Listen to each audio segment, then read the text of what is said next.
What's up, my people? Is it good? Is it good? All right, about to go live on Facebook. Okay, guys, if you are. Wait a minute. Wait 1 minute. There we go. All right, here we go. What's up, everyone? Jeremy Majors here with Majors Academy Dog Training, and we are live on Facebook and YouTube. So if one is not working and the other is, go to that one. We have a YouTube channel where all of these videos are archived. We're also on iTunes now, so you can listen and you don't have to watch, but you can just listen. So we're here every Wednesday, as of now, answering any and all of your dog behavior questions. Please, if you're on the fence about asking about anything, go ahead and ask. You could be helping somebody else. Okay? Like I said, we're here every Wednesday, 7 p.m. And this is a free Q&A. So this is a chance to conversate, get comfortable, or get uncomfortable, depending on my answer, I guess. But we can discuss dog behavior. Hi. How are you? If you are watching live, I will answer your questions with priority. Okay, I've got a lot of questions that are on other social media outlets that I will be going through. But if you guys answer or ask any questions, hey Lise, how are you? Hi Jennifer, hello. Hello, hello, hello. Reggie says hello too.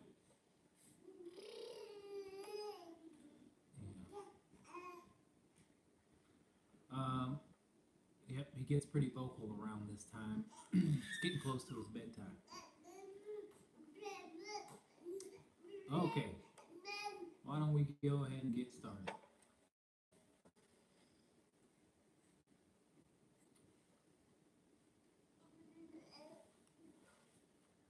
Oh, we got a question.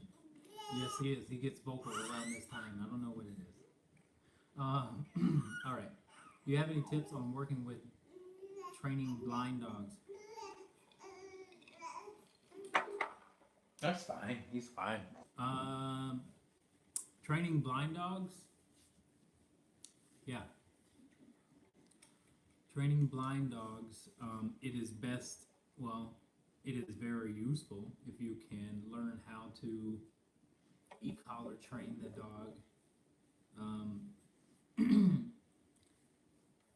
And many people watching this would probably be like, oh my God, he's going to put an e-collar on a blind dog. But blind dogs can work through feel and sound, and not saying that you even have to use the stimulation, but you can, because sometimes the stimulation can be less adversive than the vibrate for some sensitive dogs. So I would e-collar train the dog. There are dog collars that are just vibration collars. So, and you can change the level of intensity with the vibration. But that would be a good tip, because again, the dog can feel and hear, and so I have reliably trained blind dogs to do anything a dog can do that isn't blind. Training via e-collar training. So I would look into that.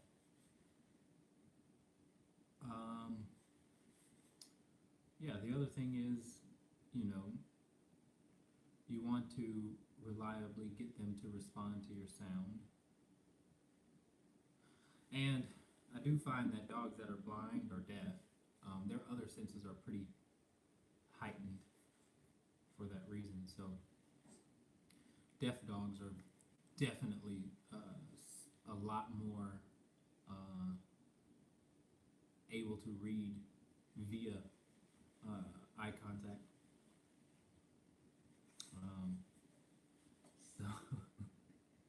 So, so yeah. I mean, those are a couple of tips, but work to be able to communicate with that dog while the dog is away from you. I think that'd be the best. So that's what I got for now. I guess I could expand on that. Thank you for your question. Feel free to ask another one. All right. How can I help my dog to follow commands like sit or down on a surface they don't like, hardwood floor? I don't know if she's scared of the surface or if it's just uncomfortable. Some dogs are scared of it because they can maybe slide, or they can maybe, the traction isn't the same, the feel isn't the same. What you can do is put a leash on the dog and then walk around on the hardwood first. Get the dog comfortable with doing that, and then try putting the dog in a sit or a down. But if the dog is trying to get away from that uncomfortable situation, then you just have to put a leash on the dog so the dog can't get away. You know what I'm saying? You want to be able to help the dog face an unnecessary phobia. So that's what I would do. I think that's a pretty simple fix too. All right, thanks for your question. What's up, son? He's getting all playful. What's up? All right. Next question. We have three unneutered wolfhounds. One is 3 years old, and the others are 19 months.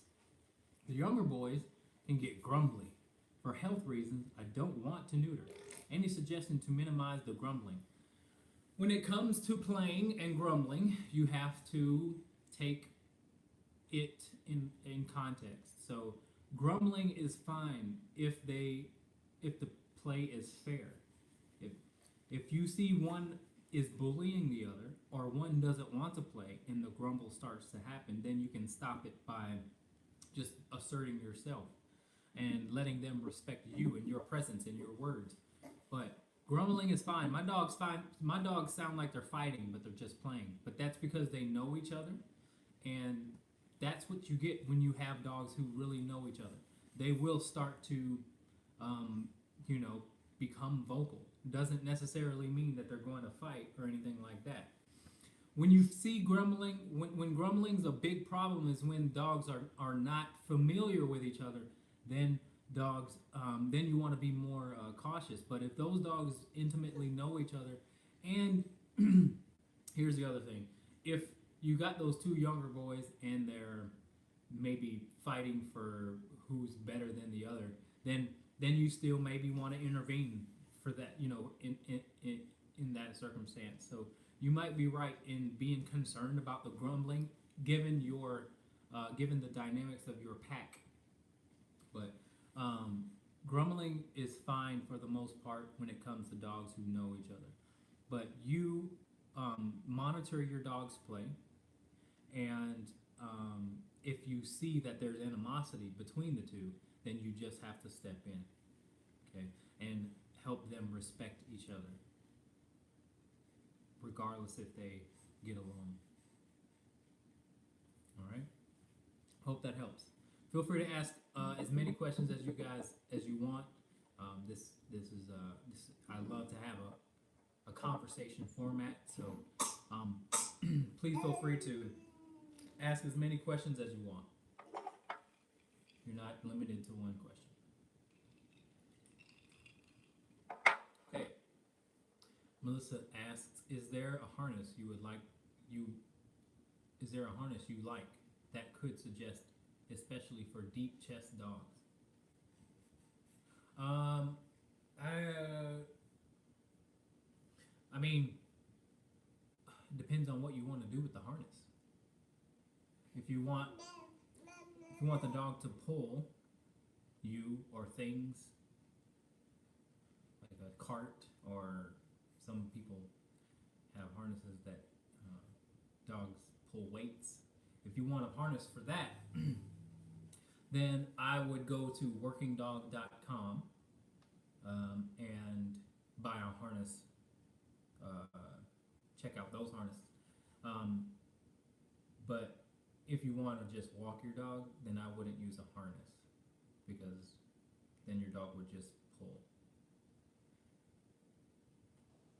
So I don't use harnesses for walking. I use the regular collars that go around their neck. I find that harnesses just promote pulling, and you are less likely to have a necessary dialogue with the dog.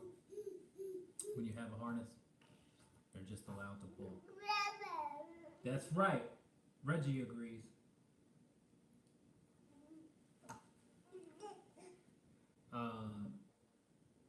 They play fine together, but can escalate with toys and attention.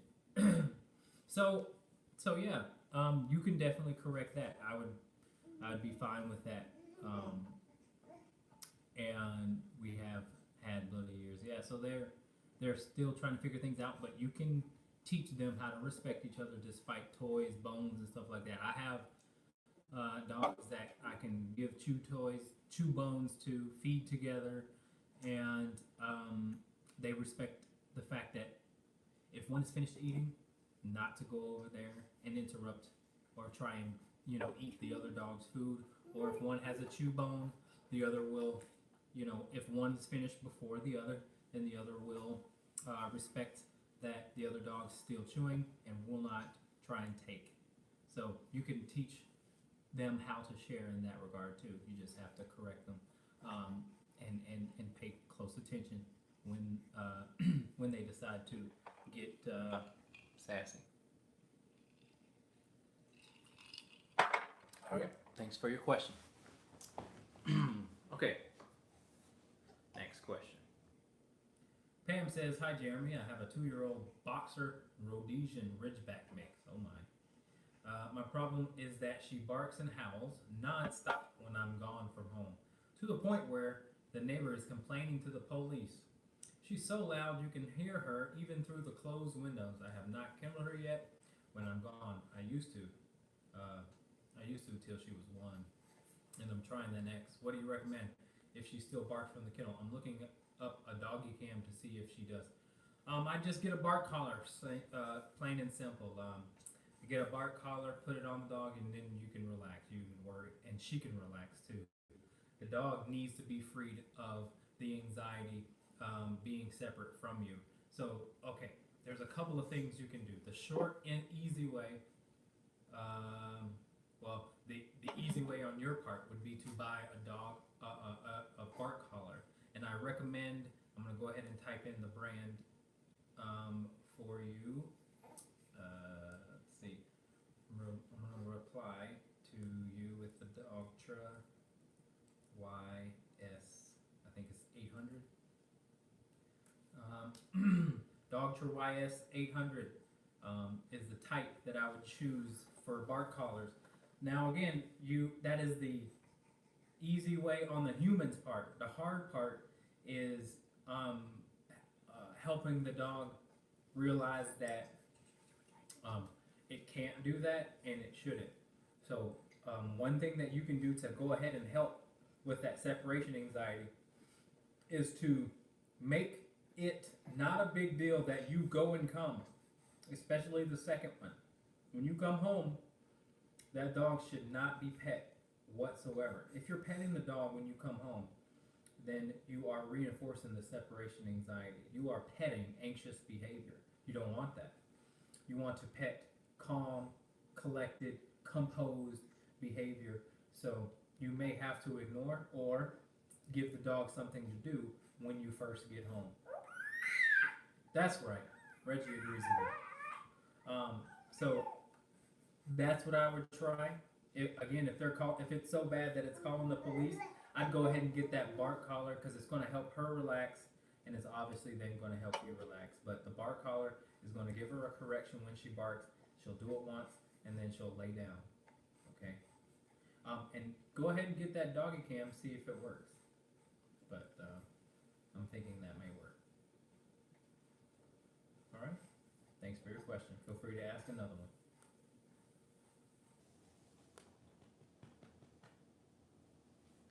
How would you recommend to correct bad behavior? Direct attention elsewhere. No, I don't believe in direct attention elsewhere. And there's a lot of trainers that will tell you to direct their attention elsewhere. I don't believe in that. Okay, let's just take it for face value. Direct attention elsewhere means, in the dog training world, means to distract the dog. And I don't necessarily, that's the part I don't agree with, is the distracting. Hey, you're shaking the camera. I don't agree with distracting the dog. I do agree with, if you're taking this as the definition at face value, direct attention. I do want the dog to pay more attention to me or something else other than the stimuli that's provoking the bad behavior. So yeah, I don't want you to think that you should be distracting the dog, because you want the dog to be able to deal with the stimulus or whatever's causing the bad behavior eventually, but through you and your structure, consistency, and control. And so, for example, let's just go with leash aggression, because that question can be posed in every situation. And feel free to comment on your situations or one of your situations, and I can give you more direction and advice on your specific challenge that you're having. But we'll just talk about leash aggression, for example. Okay, when you're working with a dog and he's leash aggressive and you see another dog, a lot of trainers will tell you to pull out a treat or a toy if the dog is toy driven or treat driven to try to distract the dog. This is fundamentally wrong. You should not do that. Okay, the dog is not necessarily going to get used to or feeling safe from that dog through trying to be distracted. It's just not it's just not effective. The dog should be able to take direction. First of all, the dog should have a certain level of respect for your direction before you enter an environment where the dog could be presented with the stimuli that causes the bad behavior. So you want to have a good dialogue before you enter that situation. Then when you have that dialogue, now you start to see the dog respond a lot better when that stimuli is present. So that is why the loose leash walk is so important, because the dog should be walking loose leash by your side, no matter if there's a dog or not. Okay, and then because you're never going to get any dialogue if the dog is allowed to pull you when it's easy for the dog to pull. And what I mean by that is it's easy to not be consistent when the stimuli isn't present. But the harder you are, well, the more consistent you are on the dog when the stimuli isn't present, then the dog is going to not be able to even associate when you're being consistent, because that's another problem that a lot of people run into. The only time people are really, or demand certain behavior out of the dog is when they're at the vet or out on a walk amongst that stimuli, certain stimuli, or out in public. But you should demand certain behaviors and respect when it's just very easy to allow things to let go and run amok, which is for most people at home with their dog relaxing. All right. I hope that answer is somewhat satisfactory. But like I said, feel free to expand on your situation. Okay. Next question. Jessica says, one of my high anxiety dogs gets so hyped up when I get home. I don't pet him, pay attention, or do anything with him, but he barks, whines, shakes, and pants. It will be hours before he calms. Is there any way I can help him calm down quicker? Yes, give him something to do. So I always tell people to ignore, but I stopped telling people that because ignoring is just not enough for some dogs. Some dogs are begging for you to tell them what to do. Their anxiety is so through the roof that they're like, please tell me what to do. Give me something to do. And then when you give them something to do, they can totally take a deep breath and relax. And so that's what I would do. I think that's the most effective is when you can walk in and they're there and they're doing anything other than being calm, is to go tell them to be calm and then say, go lay down on your bed, or you know, give them something to do. It doesn't matter. If they're in the crate, tell them down. You know what I'm saying? Until you hear nothing, until they're completely calm. They can hold it for another 2 or 3, 4 or 5 minutes, enough to where it actually, you know, sinks in. So that's what I would do. Give them something to do. Great question, and I appreciate that. All right, have you worked with deaf dogs before? Yes, I was just talking about deaf dogs. Deaf dogs are they are a challenge to a certain degree, obviously, because they can't hear you, but they're more, again, very acute to other senses. Sight is a big one for deaf dogs, and feel is a big one. They're going to be more sensitive to feel, to touch, and they're going to be a little bit more sensitive to eye contact and body language and all that, more so than dogs who aren't deaf. Like I said, I would personally, I think the best training tool would be some sort of collar where they can feel something and then you can give them hand signals. Your body language is going to be their biggest tool that they use in order for them to listen to you, but they may need your training tool to supplement that. Would probably be an e-collar or a vibration collar. All right. Thanks for your question. Okay, awesome. I will try it. I was afraid of the bar collar. I've listened to you for a while, so I do ignore her when I come home. Yeah, I would start with that bar collar, and I would start on a low level, and you can go ahead and put it on him and put it on her or him. I forget what it was, and then you can leave. Just go sit in the car and see if it works. See if you need to put it up a different level. You know what I'm saying? Make sure it's tight enough to where it doesn't move around, but read the directions when you get it, and all the information will be in there. Okay. All right. Dog focuses on another dog grumbling. I ask him to sit and listen to me. Is that okay? That wouldn't be my approach. I mean, yes, I think given maybe sometimes I do get the dog to sit, but more so than that, I want the dog to just respond to when I go, hey, or no, or stop it, or whatever I'm saying. I want the dog to just stop what it's doing, or walk away or something like that. That's how you're going to get a dog to be okay with sharing. I've had many dogs who come to me who are, one, household dogs, so they're not used to sharing, or, you know, in your case, a pack of dogs who, you know, have a couple of dogs who are figuring it out or whatever. But you just have to watch the dog who is maybe the more pushy one, and keep your eye on that one and correct that one at the certain level that the dog needs in order for the dog to learn, or listen first and then learn from you. All right.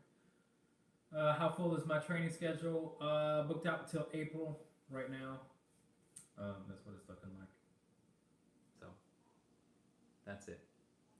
All right. We recently got a deaf pup. And she knows a few basic commands. I think I already answered this. Is it better to teach one at a time or consistently use signing while teaching a specific one so she gets used to it? I just don't want to overwhelm her with all the hand movements. Are we getting a vibration collar to start training? Get me? Yeah, that's good. And I would definitely maybe stick with one at a time first, um, until she masters it, and then maybe move on to not confuse her, like you said. So yeah, that's exactly what I would do. Um, Hand signals are going to be the key.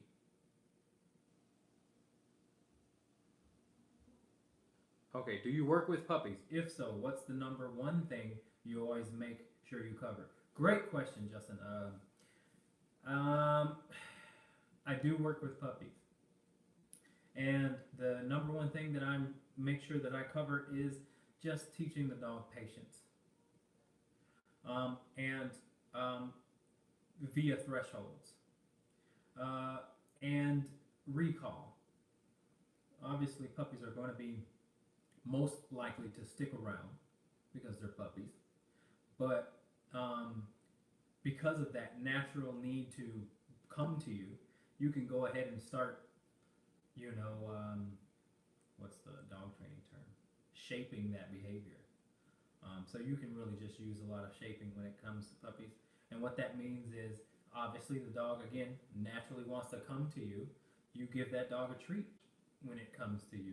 And then you add the word and you add the name, and all of a sudden you've got a really good dog who knows when you call that name, since it's already naturally coming, when you call its name, then it knows it's getting something good, treat or your praise. That's probably number one thing, because again, I'm just going off of what puppies naturally do. I'm not worried about sit. I'm not worried about down. Those things are simple and can come very easily. But the cool thing is when you're dealing with puppies, that you can build their food treat anticipation, their food treat drive, and you can build their pack drive if you know how to manipulate it right. Just again, building on what they're naturally already giving you, which is they want to come to you and they like playing. So when they come to you, play. But the other thing in regards to patience is making them just wait at the crate door. They'll naturally sit if you make them wait. And again, opening that door, holding the leash, and waiting until the dog, really trying to provoke thought in the dog. And what I mean by that is open up that threshold, let the dog see that it can't go out just by you standing there. You don't even have to really say anything. And then let the dog start to use its brain and build on that. So the dog will be looking forward. It'll be trying to go. It may whine. It may do all this thing. Wait until the dog, see if you can get the dog to settle, the puppy to settle. See if you can get the dog to give you some eye contact. That's thought provoking. And then you reward that. You want to build on that, and I love doing that. I'm doing that with my son. It's the same thing. He will think. You can see him think if you're sort of patient enough, and then he'll start to look at you, and then that's when you want to really embrace. You want to embrace that action of looking at you, because he's using his brain. You know what I'm saying? It's a beautiful thing. So that's what I would do. Patience is a big thing, and then recall obviously is a safety issue, but also something great to always have, so that you don't even have to get a dog. Man, I mean, if you start on the right properties with or the right principles with puppies, you never have to use prong collars, e-collars, or anything like that, because the relationship dynamics from get-go are really good. So that's enough about that. But thanks for your question, buddy, and thank you for all the work that you've been doing and continue to do. Your story personally has inspired me, so keep up the good work. Hey now. All right, next question.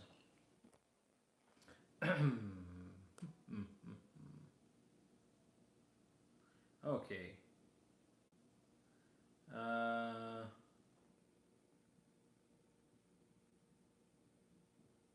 All right.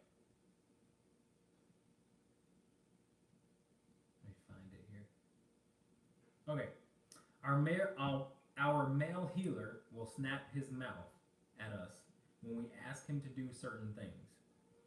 He does it more so to my mom than me or my dad, but he doesn't do it all the time. What can we do to fix it?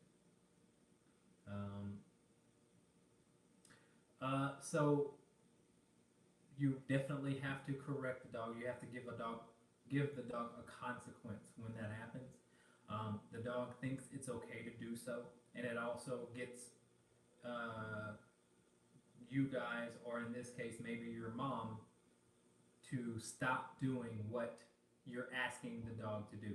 Because if you consistently make the dog do what you're asking the dog to do, it will stop that behavior because the dog knows that it won't get him anywhere. And so, when the dog tries to mouth you, the dog is challenging you. The dog is trying to manipulate the situation in his favor. He doesn't want to do it. He doesn't feel like doing it. And this is what he does to try and stop that certain thing from happening. And so what you have to do is, again, give the dog the right consequence. And that depends on the dog. If it's a healer, you may need to be a bit tough because healers are stubborn, obviously. And I'm sure you know that. So give the dog the appropriate consequence to where the dog rethinks and or just does what you want the dog to do. Okay? Thanks for your question.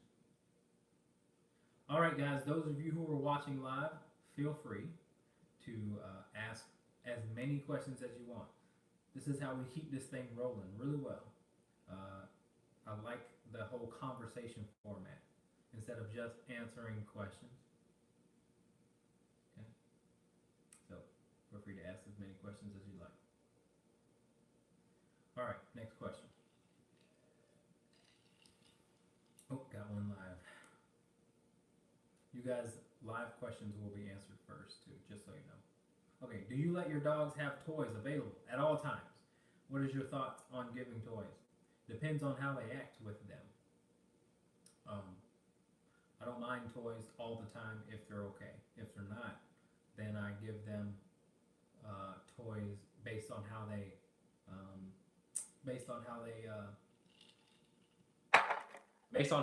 act. If they're deserving of it. I think I treat toys as if they were. It depends on if the dogs are value the toys. If they highly value the toys, then you got to kind of treat it like, it's a steak or something, and maybe give them when they're really deserving of them. But if they not listening that day, or we had a bad day, I'm not getting toys. But so that's kind of how I manipulate toys. I just it depends on the dogs, to be honest. Do you allow toys in the crate? Yes and no. Again, depending on the same criteria. I don't mind it if, they're going to enjoy it and it doesn't result in any bad behavior. But I won't let them have it if they're having a bad day or if, if they are not deserving of it. So, that's it. I did have a question about a small dog. Being snappy when the dog is being groomed, and I would go ahead and get a Baskerville muzzle for the dog. I would muzzle the dog, and then I would groom the dog. Maybe take 2 or 3 times to where the dog actually starts to become okay with being groomed, touched, or fondled with. Some dogs are just not really willing to compromise being slightly uncomfortable. Some dogs are just super sensitive. They're not going to let you clean their ears, touch their paws, groom their nails. They're just not. Some dogs are very irritable, but you can get them past that. You can get them past it by using the proper wear and helping them see or realize that, for one, there's you're not going to get away from this situation. Like, you might as well just chill. And for two, there's nothing to be trying to get away from. It's like, you know, first of all, the work is necessary and it's safe and it's not harming you. So there's nothing to get away from. That's literally what you have to help your dog realize in the long run with a lot of stuff. Those dogs are going to be difficult to teach how to swim. Those dogs are going to be difficult to teach how to walk on hardwood floors. Or, you know, I've dealt with a lot of dogs that were very picky about a lot of things. And you have to sort of get them out of their own head. They get in their own head, and then and no one or nothing can convince them otherwise of certain things. And so it's quite tough. It's quite difficult for those dogs, and it's quite stressful work too. You guys think my job is without stress?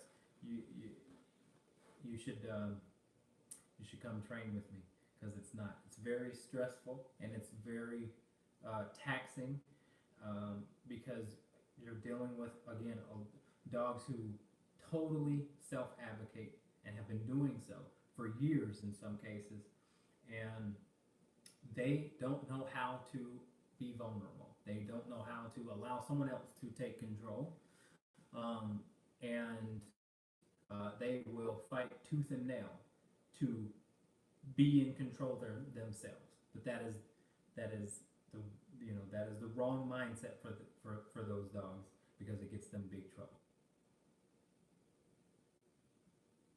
Yes, Django was tough. He is definitely a head case for sure.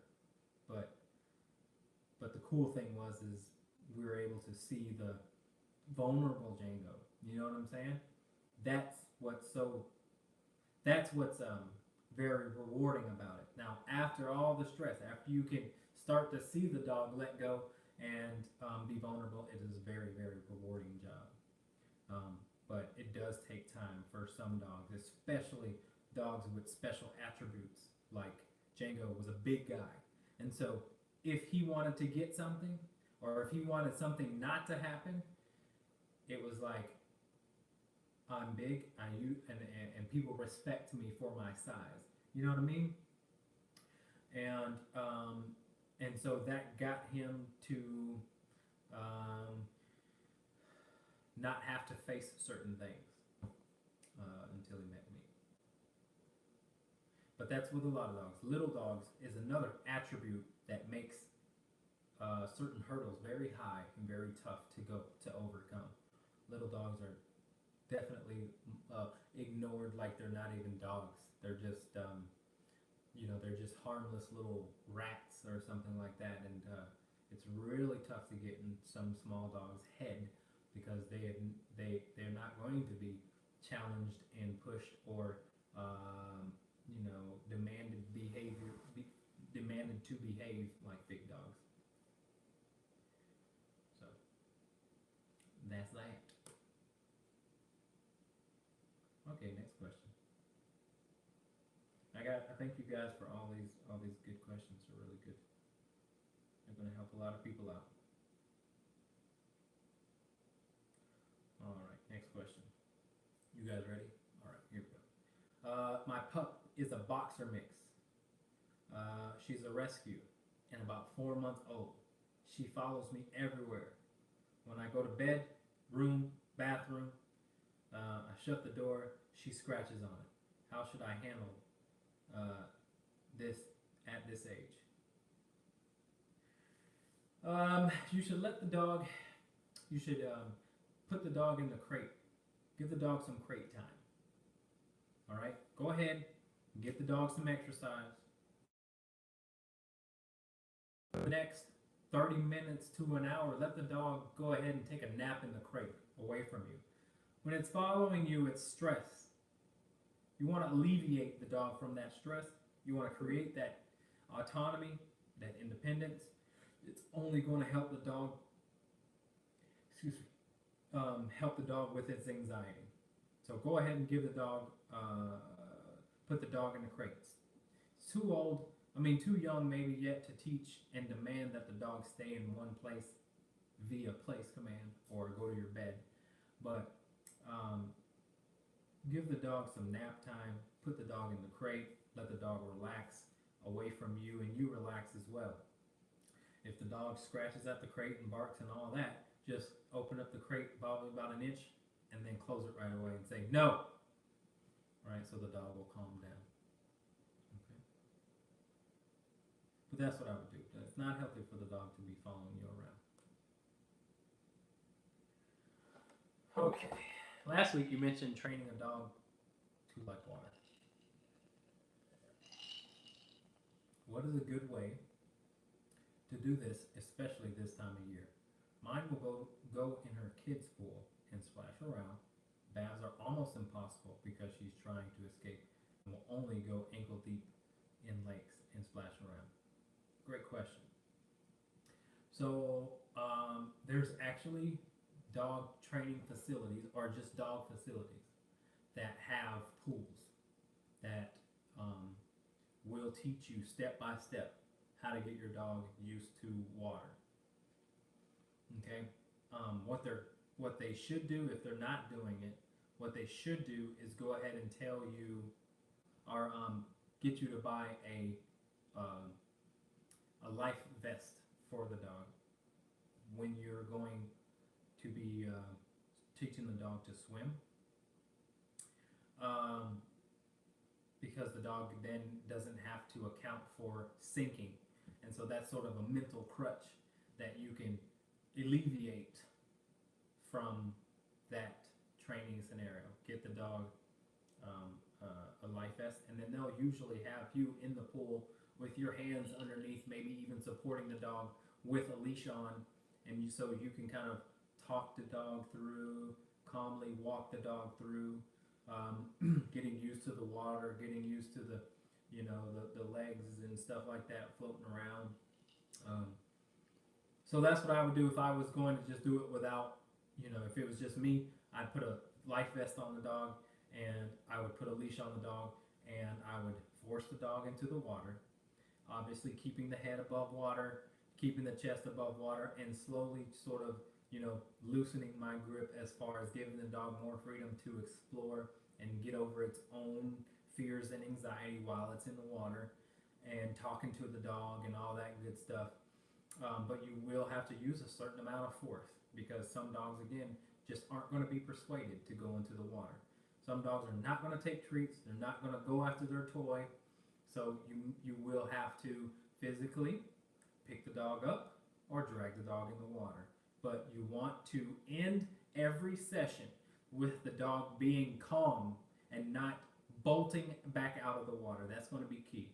Okay, in teaching anything that the dog is fearful of, you want to try and end the session with the dog being calm. Some dogs will take a lot of time. Don't underestimate the amount of time it may take. Okay, so you can do it one of two ways, or a mixture of both. You can stay there with the dog until the dog calms down, or you can end it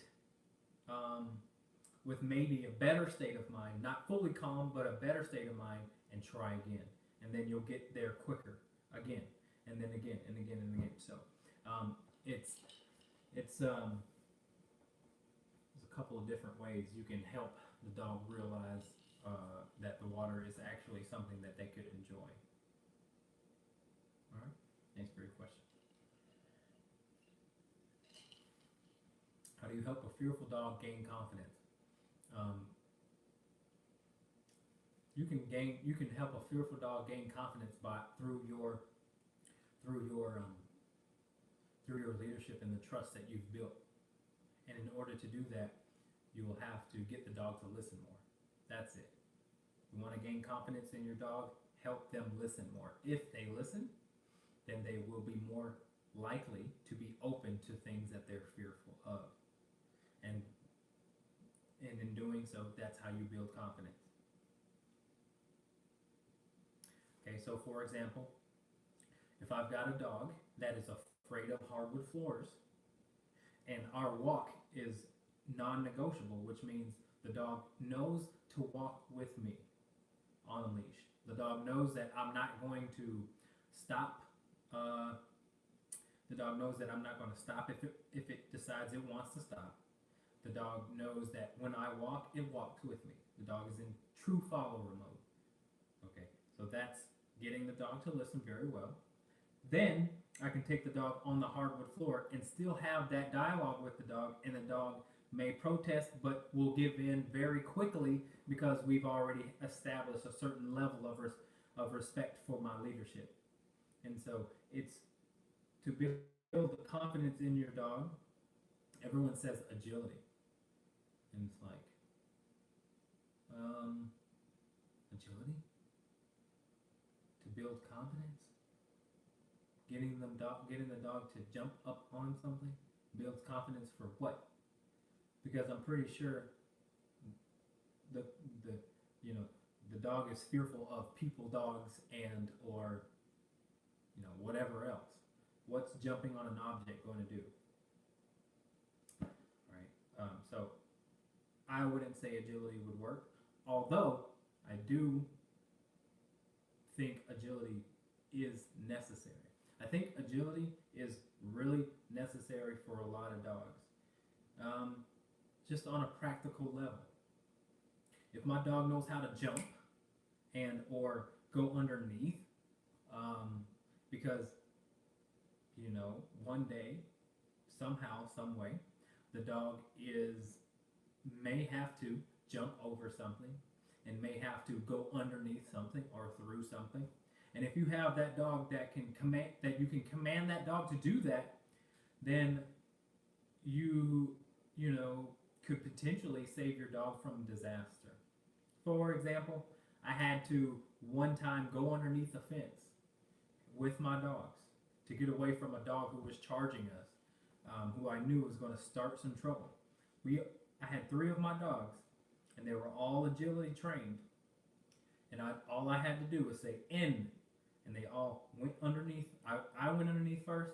They were thinking about it. I said in. They all went underneath the fence. Saved their life, or the other dog's life. So agility is necessary. Say they don't have a choice but to jump over something. So up would be the command.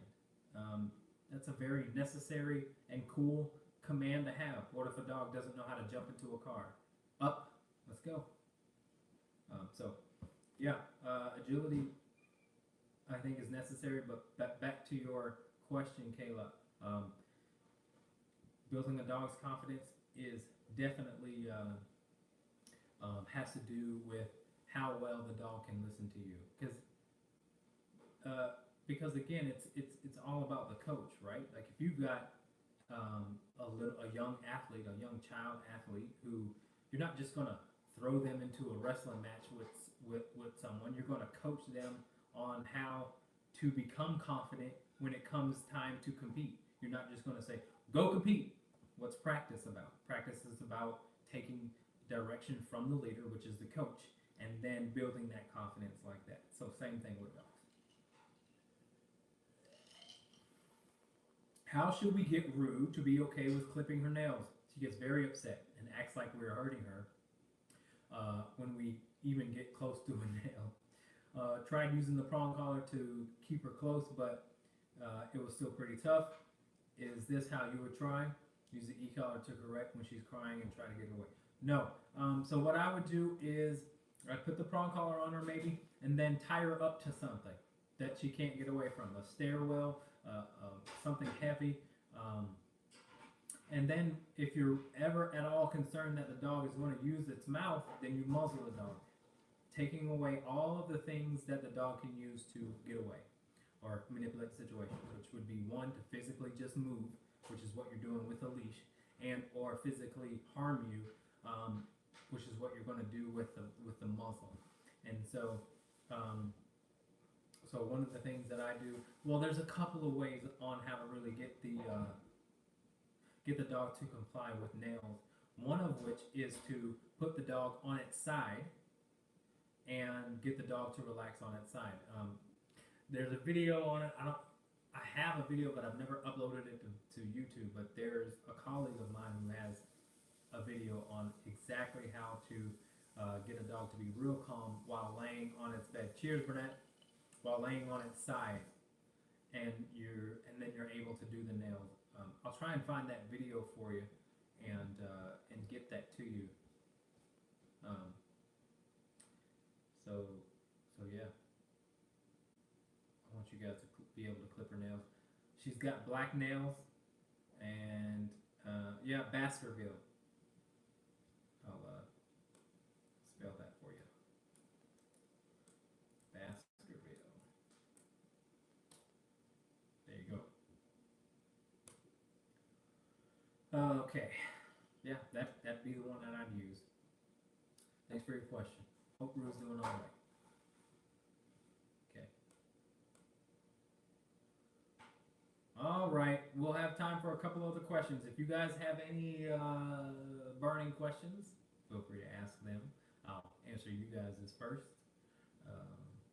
Otherwise, we're going to continue to go on. Okay. Let's see. Wait a minute. I think that's it. Nope. No. Okay. One more question. All right. My German Shorthaired is almost 2 years old, and I've had him for about a year. He's very reactive, and we've been trying to get him to be more calm. We make him wait before he does anything, and that works. But as soon as we say release, he gets all crazy again. I'm wondering if you will ever settle down. It's kind of what you just... So when you have a dog who is... When you release him and he's crazy, you're not giving the dog enough time to really settle. And I want you to wait until the dog almost forgets about what it's anticipating, because you're just reinforcing his anticipatory behavior or his reaction. So he's like on his toes. Yes, he's waiting, but he's still on his toes, eyes wide open, ears up, and looking at you. That's a good step, but that's not the optimum. The optimum would be to get the dog to be indifferent to the thing that you want it to wait for. For example, when I'm feeding dogs, I do not want them to be standing up or even sitting. I want them to be laying down. And if they're doing anything other than laying down, I'm going to put the food on the crate or put the food down, and then I'm going to just walk away. And I'll sit on the couch and I'll wait until they stop doing this. You know what I mean? When they relax and are sort of, their eyes are a little bit more soft, because I don't really care too much about staring as long as it's not, this intense stare. So I'll let them stare, but they are going to be in the down, and they are going to be able to. The optimum way would be to get them to be soft-eyed and then be able to look around, and not be so focused. But it sounds like what you're dealing with is a dog who is like this. I'm in a down, but I'm like ready to go. And as soon as you say okay, then the dog explodes. Boom. So you wanna reinforce down. I even like saying down while they're down. It helps them go like this. Oops, kind of go down like this, and then just go sit down and relax somewhere and let the dog totally calm down. That does take some time, so you will have to be proactive with your game plan in regards to that, to help melt some of that anticipation. But that's what I would do. All right.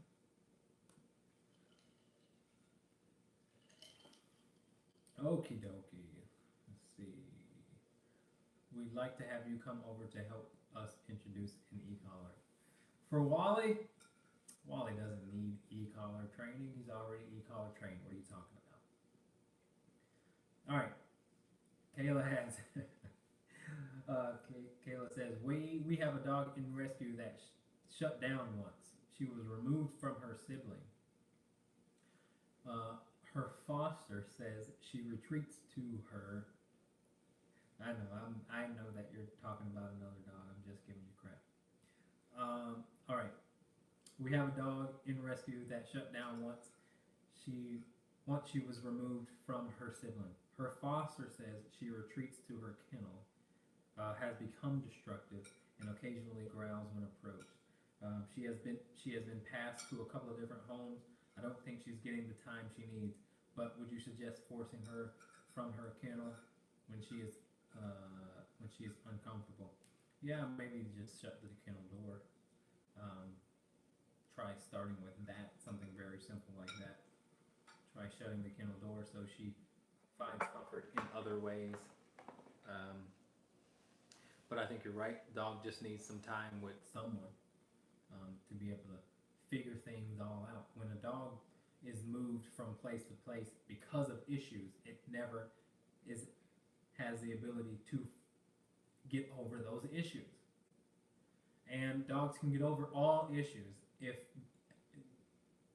they're presented with the right situation. May take a long time. Listen, who knows how traumatic certain situations are to certain dogs?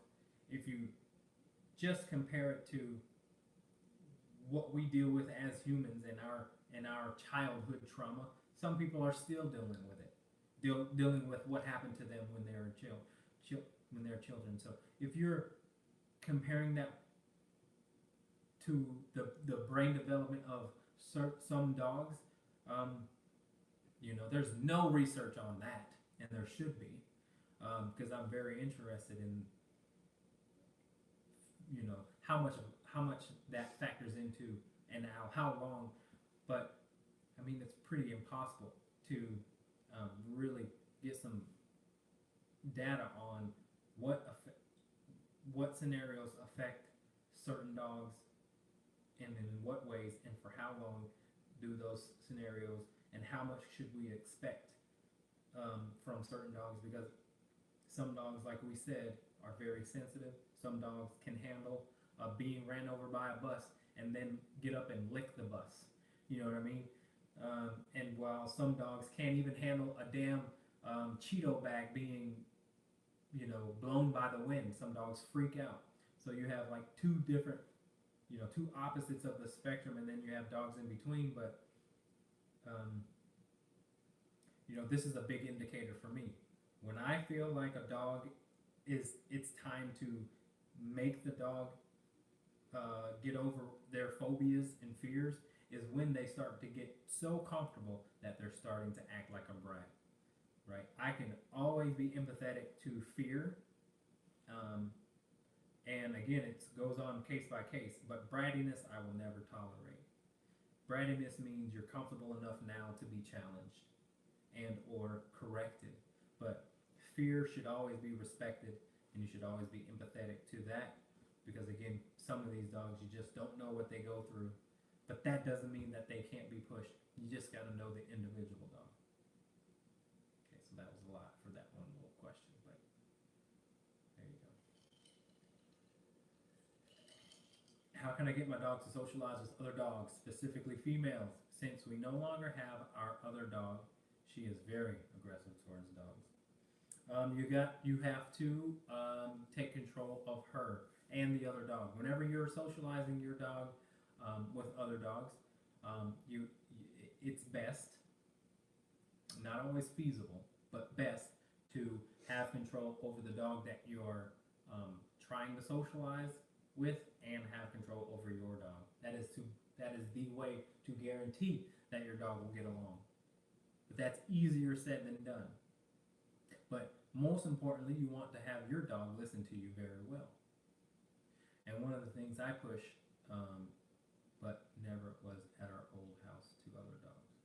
Um, and one of the things that I push when it comes to socialization is to be able to communicate with your dog verbally and or while the dog is away from you. Because press of the vibrate button with an e-collar when things are tense between one dog and the other can help save a fight from happening. Is your dog a female? Because remember, females are going to get along better with males. And then before other females. All right. All right. I just jumped on, so I'm not sure how much you've discussed this already. We rescued a German Shepherd, and he has food resource guarding issues. Any tips? He growls when we're around and can occasionally snap. We've tried hand feeding, out, command, prong collar, e-collar, etc. And it's only food time. The rest of the time he's fine. He responds to an e-collar but still pushes the envelope. He's all GSP and is stubborn and knows when to push people. So I would say that you want to figure out what level at which you're working with the e-collar. And if you're still having problems with it, then you haven't corrected the dog at the level that is necessary for the dog to give you some other behavior other than snapping at you. And so one of the things I would do is not feed out the hand. Don't worry about all that.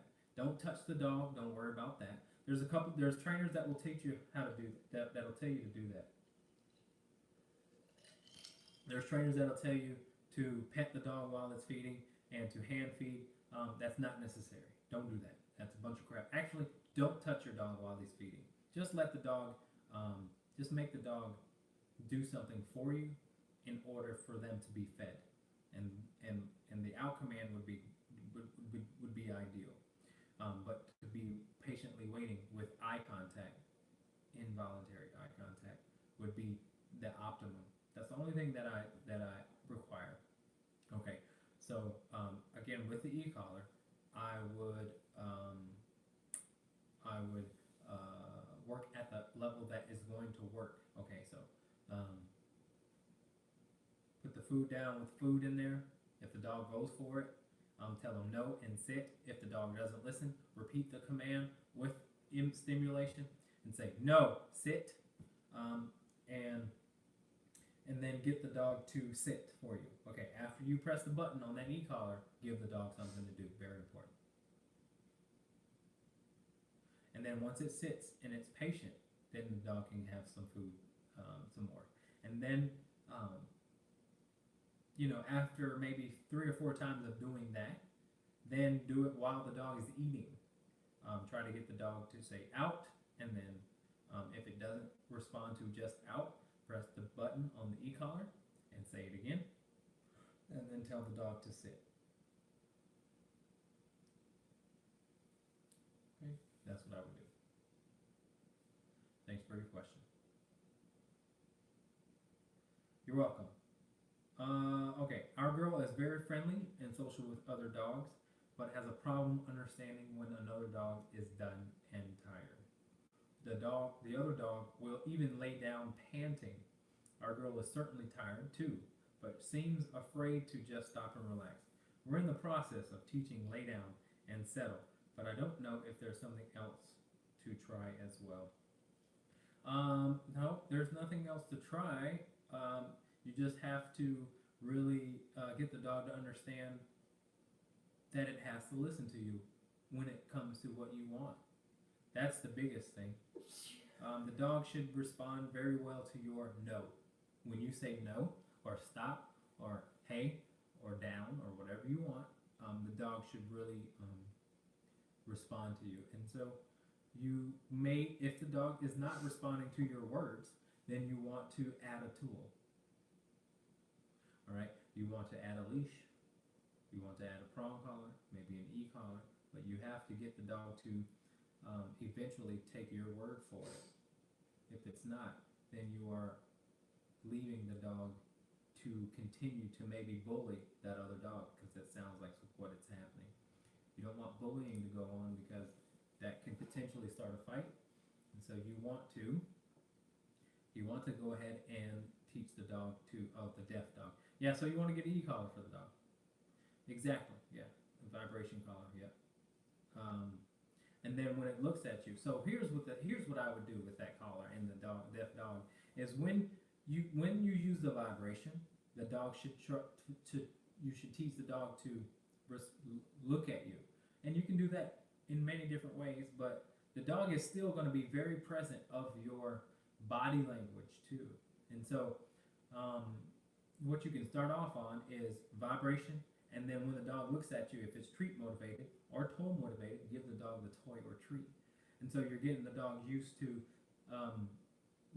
wanting to look to you when it feels certain things. I can expand more, on that, but that's what I'll say for that for now. Yeah, that's all I got, folks. I think we're good. We're good. We answered all the questions. So, yeah. Hey, we appreciate you guys watching. If you enjoyed it, if you got something from it, please give me a like, a heart, a thumbs up, or whatever it is. We'll see you guys next week, Wednesday, same time. Come with your questions and conversation. I appreciate you guys tuning in, and it's going to help some people out. So, we'll see you guys next time.